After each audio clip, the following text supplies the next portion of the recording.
अगली साखी है इही औसरी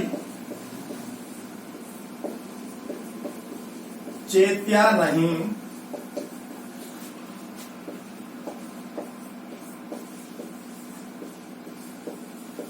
पशु ज्यों पाली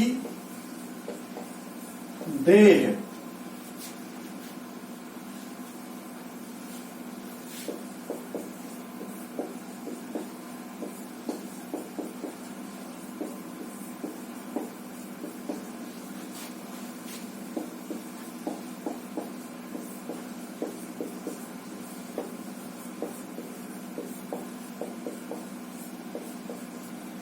यही अवसर चेत्या नहीं पशु ज्यों पाली दे। राम नाम जान्या नहीं अंत पड़ी मुख से। यही अवसर चेत्या नहीं, ये अवसर है, कम से कम इस अवसर पर चेत जा।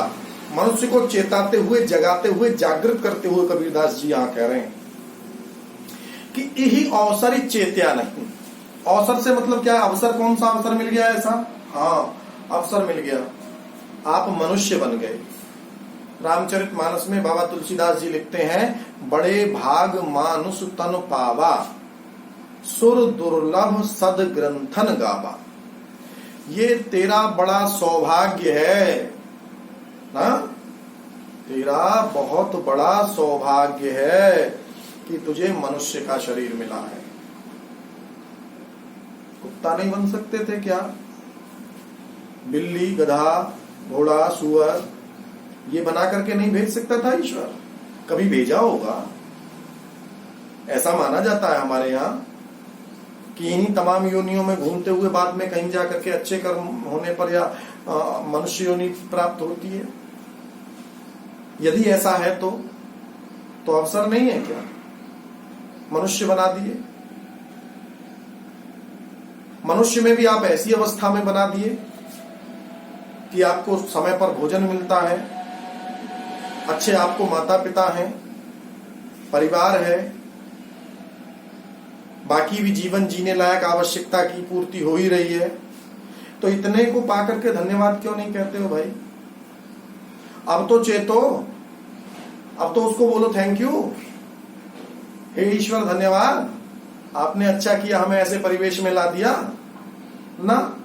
हमें तो कमियां ही कमियां नजर आ रही हैं। माँ से कह देते हैं तुमने किया क्या है मेरे लिए, पिता से कह देते हैं तुम करते क्या हो मेरे लिए ना, करती ही क्या हो। ये जो बात है मन में, अरे भाई तुम क्या करते हो ये भी सोचना है, हम क्या करते हैं ये भी सोचना है। दूसरे को सोचने से पहले जब आप एक उंगली दूसरे की तरफ उठाते हो तो जानते हैं ये 3 उंगलियां आपकी तरफ होती हैं। ऐसे एक उंगली दूसरे की तरफ उठाने पर 3 आपकी तरफ मुड़ी होती हैं। इसका मतलब क्या है? अपने बारे में भी तो सोचना है कि हमने किसके लिए क्या किया है। माता पिता ने तो अभी तक जो कुछ किया है वो किया ही है, वो तो आज भी कर रहे हैं और आगे भी करते रहेंगे। तो ये मानव जन्म आपको मिल गया है, इसको कहा ई अवसर चेत्या नहीं। इस अवसर पर भी नहीं चेता तो कब करेगा? गधे भक्ति करेंगे क्या? मंदिर में गधे जाएंगे, नमाज घोड़े पढ़ेंगे? कौन भक्ति करेगा ईश्वर की? किसी और के लिए निर्देश नहीं है, किसी ग्रंथ में निर्देश नहीं है। गीता, बाइबल, कुरान, रामायण, महाभारत कुछ भी उठा करके देख लीजिए आप, कहीं नहीं है कि कौआ राम राम बोलेगा, उसको पैर छूना है अपने मम्मी पापा का, नहीं छूना, नहीं करनी नमस्ते बैल को। नमस्ते किसको करनी है? आपको करनी है, हैं? प्रणाम किसको करना है? चरण स्पर्श किसको करना है? सलाम किसको कहना है? आपको कहना है, मनुष्य को कहना है। इसलिए कहा यही अवसर चेता नहीं। अवसर का मतलब ये है मनुष्य बना करके भेजा है, तेरे लिए कुछ नियम है, कायदे हैं, कानून है। पशु पक्षी सब अपने नियमों पर चल रहे हैं, जान रहे हैं आप? एक मनुष्य ऐसा है जो ईश्वर के बनाए हुए नियम को तोड़ता है।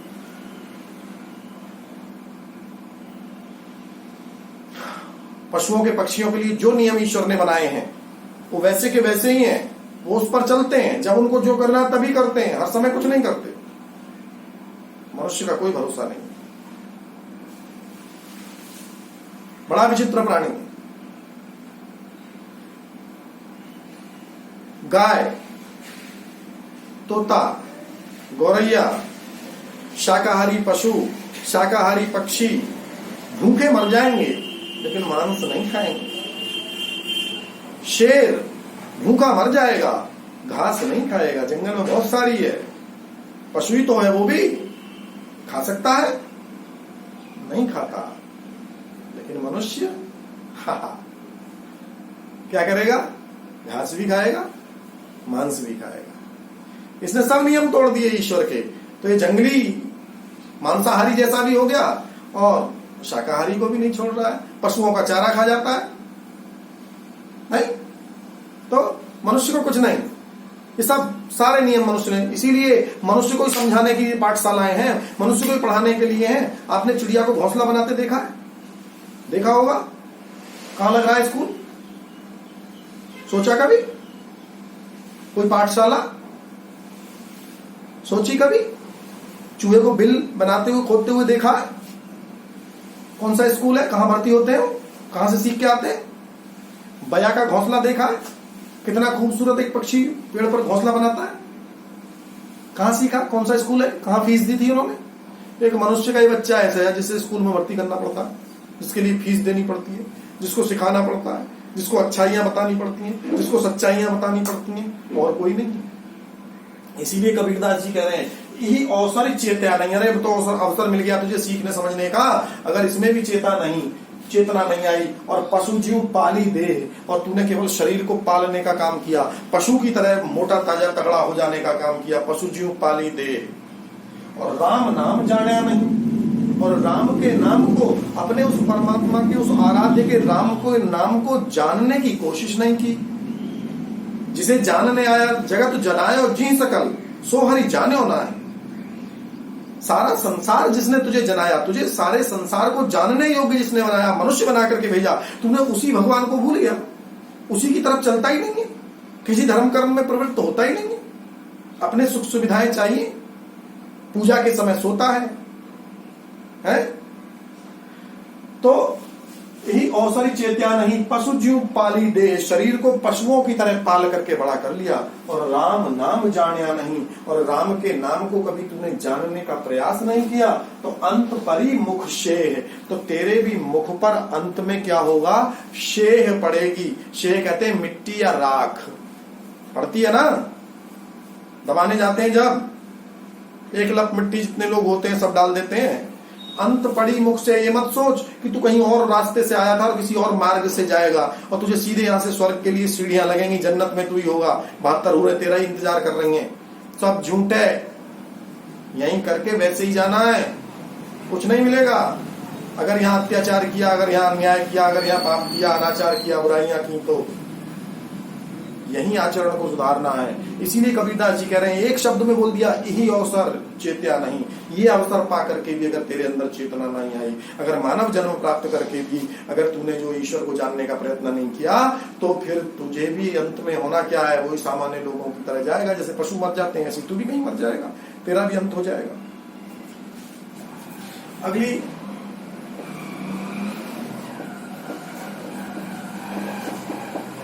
यह तन कांचा कुंभ है,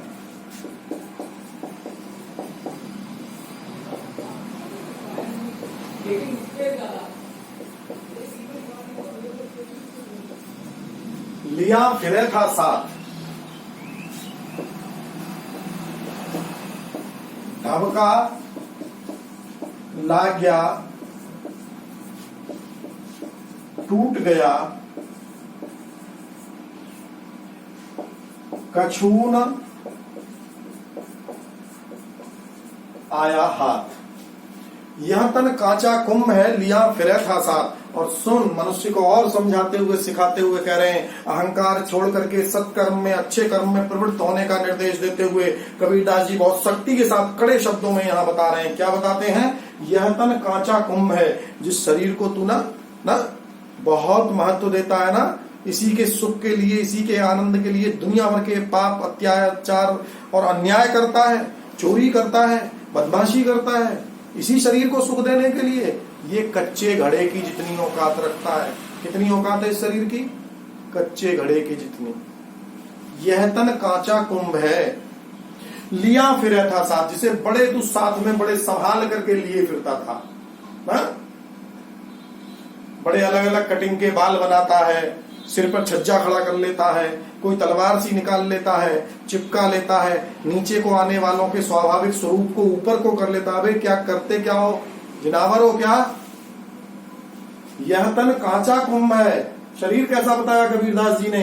जो शास्त्रों में बताया है, जो हमारे बुजुर्गों ने बताया है, जो विद्वानों ने बताया है, बड़े लोगों ने बताया है, हमें उस मार्ग पर चलना चाहिए। ठीक है? तो यह तन कांचा कुंभ है, लिया फिरे था साथ, जिस पर तुझे बड़ा अभिमान था, अहंकार था। ये कच्चे घड़े के जितनी औकात रखता है। ढबका ला गया, टूट गया, फूट गया। कछु ना आया हाथ। एक ढबका लग जाए, एक धक्का, एक झटका, जरा सा, घड़े के जैसा भी नहीं कहा। कैसा कहा है? कांचा कुंभ, कच्चा घड़ा। यद्यपि पकने के बाद भी घड़े की कोई बहुत ज्यादा औकात नहीं होती, जरा सा ठसक लगते ही टूट जाता है। लेकिन कच्चा क्या है? कच्चा तो और भी जरा से में लग के टूट जाता है। तो कच्चा शरीर बताया। इसका एक उदाहरण आपको दूं, मैं समझाऊं आपको, आप ध्यान रखें। प्रतिदिन कितने लोग अपने घर से सुबह को अपने अपने काम पर, कोई मजदूरी पर, कोई अफसरी पर, कोई अन्य किसी ड्यूटी पर सुबह से को निकलते हैं, सुरक्षित निकलते हैं। क्या सब लोग सुरक्षित शाम को घर पहुंच जाते हैं? आपको क्या लगता है? क्या उत्तर है आपका? सब पहुंचते हैं? नहीं, नहीं ना? समझ में आ गया क्या कहना चाहते हैं? क्या उनको पता था जो सुबह निकले थे कि शाम को घर नहीं आएंगे लौट करके? नहीं ना, कुछ नहीं पता होता। और तमाम लोग, हजारों हजार, लाखों लाख लोग दुनिया में, पूरी दुनिया का अगर लगाया जाए, एवरेज माना जाए, तो शायद लाखों लोग रोजाना सुबह को घर से सुरक्षित और स्वस्थ निकलते हैं और शाम को एक्सीडेंट्स में, कोई किसी कारण से, कोई अचानक से, और शाम को घर नहीं पहुंचते। हैं से थे होने में एक सांस का अंतर है। जब तक सांस अंदर आ जा रही है तब तक बड़े अच्छे आदमी हैं, और श्वास का आना जाना बंद हुआ, बड़े बढ़िया आदमी थे। तो हैं से थे होने में अंतर कितना है? एक पल का, एक श्वास का। कबीरदास जी उसी बात को समझाते हुए कहते हैं, ढबका ला गया, टूट गया, कछु ना आया हाथ। जैसे कच्चे घड़े के टूटने के बाद कुछ हाथ नहीं आता है, कुछ भी बचता नहीं है, ऐसे ही इस शरीर में भी जब प्राण निकल जाते हैं, पक्षी उड़ जाता है, तो फिर कुछ हाथ आने वाला नहीं है।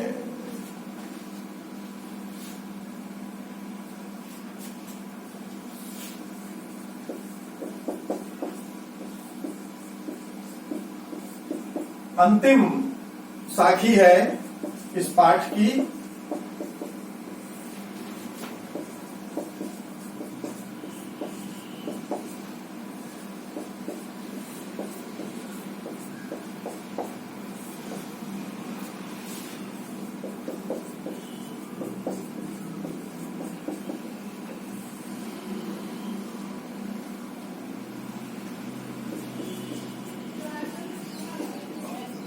ओहो,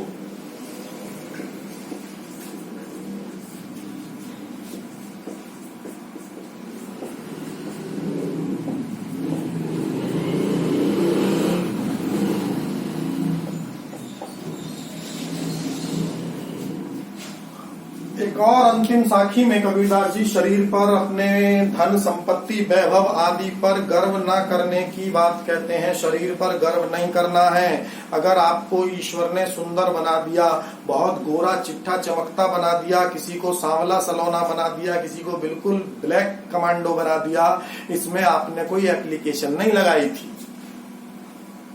रंग संयोजन करके, कलर कॉम्बिनेशन करके बताया था कि आपने भगवान को कि ऐसा बना करके भेजना। अरे उसकी जैसी मर्जी थी, जैसे जीन्स थे आपके माता पिता के, उस आधार पर आपको निर्मित कर दिया, वैसा आपको बना दिया गया।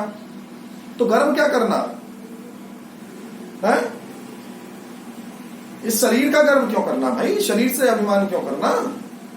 कबीर कहा गर्वियो देही देखी सुरंग, सुरंग, सुरंग शब्द नहीं, सु अलग होना चाहिए, रंग अलग, सुरंग, देही देखी सुरंग, सु मानी सुंदर, रंग वाली देही को देख करके अगर आपका रंग बड़ा चमकीला, बड़ा ही है, कहते हैं कोई मिल्की जैसा रंग है, दूध जैसा सफेद है, कोई कोई कहते हैं कि उसका तो कलर इतना बढ़िया जैसे दूध में थोड़ी सी रोली मिला दी हो, ऐसी खूबसूरती के बारे में बताते हैं। तो अगर आपका शरीर भगवान की कृपा से, ईश्वर के आशीर्वाद से ऐसा है भी, तो भैया अभिमान क्या करना। कबीर कहा गर्वियो, यहाँ तक तो समझ में आ गया होगा क्यों गर्व करना, अभिमान करना। देही मानी शरीर, देखी मानी देख करके, सुरंग अपने सुंदर रंग वाले शरीर को देख करके अभिमान क्यों करना, क्योंकि बिछड़ियां मिलिबो नहीं, क्योंकि एक बार अगर ये शरीर आपसे बिछड़ गया तो फिर आपको ये दोबारा मिलने वाला।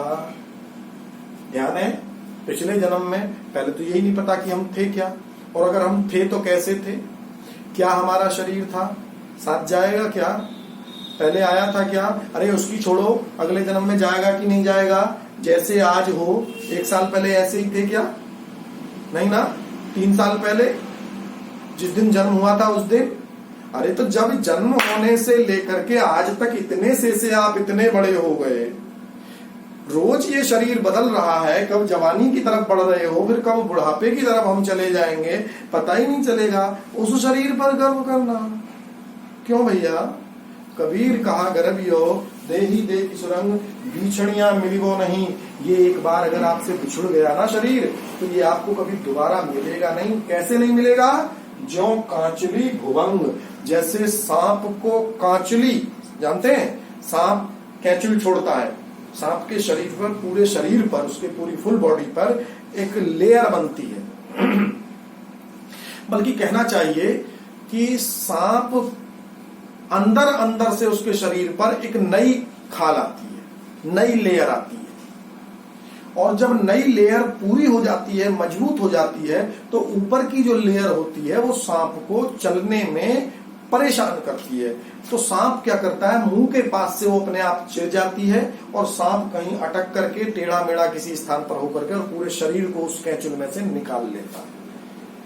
आप कहें कि सांप को दोबारा उसी कैंचुल में फिट कर दिया जाए, कोई माई का लाल दोबारा से सांप को उस कैंचुल में फिट नहीं कर सकता, जबकि उसके पूरे शरीर पर थी। अभी निकलने के बाद आपके सामने ही सांप कैंचुल छोड़े और तभी तुरंत ही आप उसे दोबारा उस शरीर में जैसे नहीं डाल सकते शरीर को कैंचुल में, ऐसे ही इस शरीर में इस आत्मा को एक बार छूटने के बाद, निकलने के बाद डाला नहीं जा सकता। तो जो अभी के लिए मिला है, अभी भी पल पल, हर दिन, हर पल जो प्रतिपल परिवर्तित हो रहा है, जिसमें चेंजेस आ रहे हैं, ऐसे शरीर का अभिमान क्यों करना, ऐसे शरीर का अहंकार क्यों करना। तमाम लोग आपने ऐसे देखे होंगे जो बिल्कुल स्वस्थ थे, अचानक से एक छोटा सा एक्सीडेंट हुआ, कोई छोटी सी दुर्घटना हुई, किसी का हाथ नहीं रहा, किसी की उंगली नहीं रही, किसी की आंख नहीं रही, किसी का कान नहीं रहा, नाक कट गई और दांत टूट गए, कुछ भी इस शरीर में हो सकता है। किसी के भी जरा सी घटना से शरीर विकृत हो सकता है या समाप्त ही हो सकता है। तो ऐसे नश्वर शरीर का, जिसका नाश होना एक दिन निश्चित है, जिसका विकृत होना निश्चित है, ऐसे इस शरीर का अभिमान क्यों करना।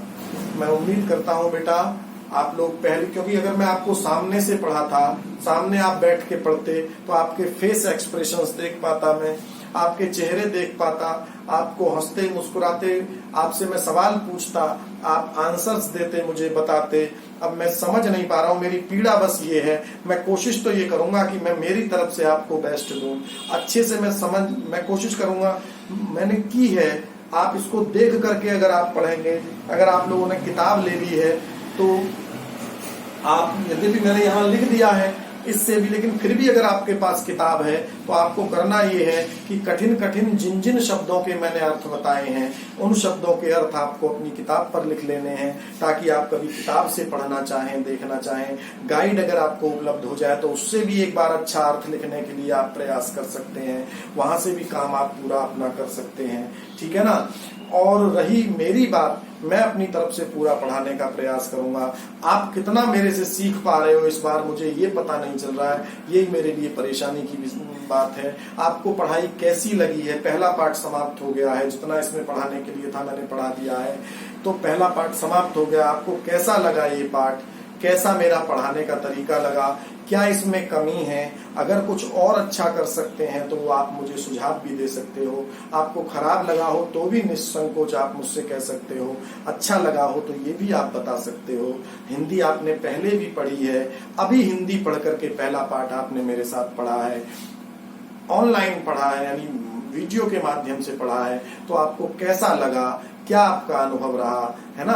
आप इस चीज को पढ़ करके, इसको समझ करके आप मेरे साथ शेयर करें। अगर कोई कमी आपको लगती है, आपको लगता है कि नहीं सर ऐसे और करके आप हमें और अच्छे से समझा सकते हैं, तो मुझे वो करने में भी कोई दिक्कत नहीं होगी। इस साल पढ़ाई ज्यादातर मान के चल रहे हैं हम लोग की ऑनलाइन ही होगी, तो इसलिए हमें सुझाव तो मानने पड़ेंगे और मांगने भी पड़ेंगे। तो हमें तो वो करना है ना जिससे कि आप लोगों को सुविधा हो, जिससे कि आपको अच्छे से समझ में आए, जिससे कि आपको आत्मसात हो सके, आप समझ सकें। मैं कितना कैसे पढ़ाऊंगा ये तो इसी बात पर निर्भर करता है कि मेरे बच्चों को कैसे समझ में आता है।